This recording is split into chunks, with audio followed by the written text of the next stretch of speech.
Ramya Shri. Welcome to my channel Ramya Jyotish. On 30th of May, Rahu will be transiting out of Meena Rashi and will move to Kumbha Rashi, and Ketu will transit out of Kanya Rashi and will move to Simha Rashi. First, let's know who are this Rahu and Ketu in this short video.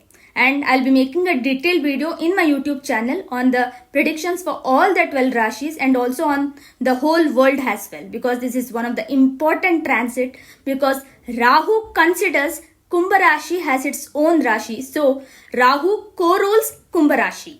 So first let's know who are Rahu and Ketu.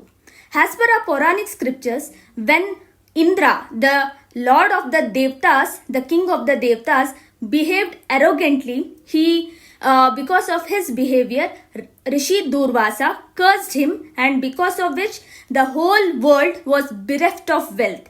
And not just that, even the fight between the demons and as well as the Devtas during that time made the Amrita fall to the ocean. So Amrita was lost, and because of the Indra's arrogance, even wealth had disappeared from the world. So now the responsibility, or it was kind of a task for the Bhagavan or the Tridev to bring back or to restate the current situation in a much better way. So that's why Samudra Mantana happened.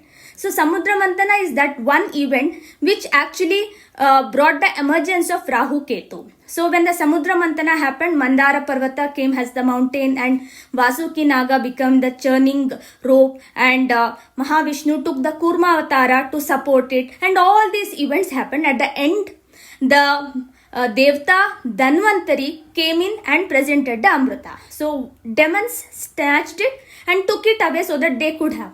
But Mahavishnu took the Mohini avatar and took the Amrita Kalash from them so that he can give it to Devatas. At that time, one of the Asura by name Svarbhanu noticed it and could realize. So he did not fall into the illusion of Mohini avatar of Mahavishnu, and he took the avatar, that is, he replicated, or he somewhat disguised himself as a Devta. The way Vishnu changed his disguise, similarly Svarbhanu also changed his disguise and became a Devta and sat in the row of Devtas. And when his turn came to take the Amrita, he took the Amrita also.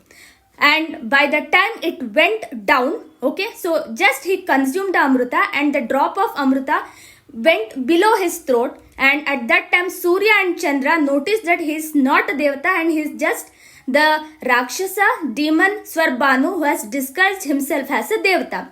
That's when Mahavishnu took the Sudarshan Chakra, and so when Mahavishnu severed the head of Svarbhanu, the head part became Rahu and the down part became Ketu. He didn't die because he had consumed Amrita and he had become immortal. So because of which the one entity Svarbhanu became Rahu and Ketu. So when they became Rahu and Ketu, they wanted to attack Surya and Chandra, and they went to Bhagavan Shiva to complain that we were actually denied Amrita, or somewhere they were tricked, and that's the reason they did that. So Bhagavan Shiva decided that the way you tricked and the way you carried out the karma, you will be given the activity of execution of karma of the people, and that's why you will be one among the grahas, and that's how Saptagraha became Navagrahas. So that's how Rahu and Ketu came into emergence, as well as they got placed in the Navagraha system also.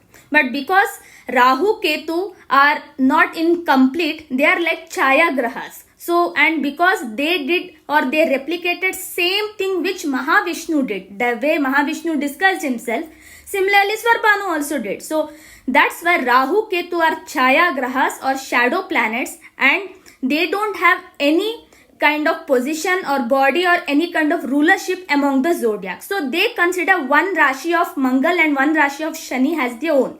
Ketu considers Vrishchik Rashi as its own, and Rahu considers Kumbha Rashi as its own. Though the complete ownership is with Mangal and Shani, even these planets also give good results in these houses. So this time when Rahu is coming to Kumbha Rashi, we can expect wonderful results. And Ketu coming to Simha Rashi is also good one, but it can give adverse results in terms of politics, authority, or for government as well, and also for people at a higher level. So many people above 40, 45 plus, and also in a very leadership role, they may face a lot of challenges, they may struggle in their careers. So this is a general prediction which I can make through Medini Jyotish, but a detailed prediction you can see in my YouTube channel, which I'll be posting very soon. So please stay tuned and also follow my Instagram as well as YouTube channel for more such content. Thank you.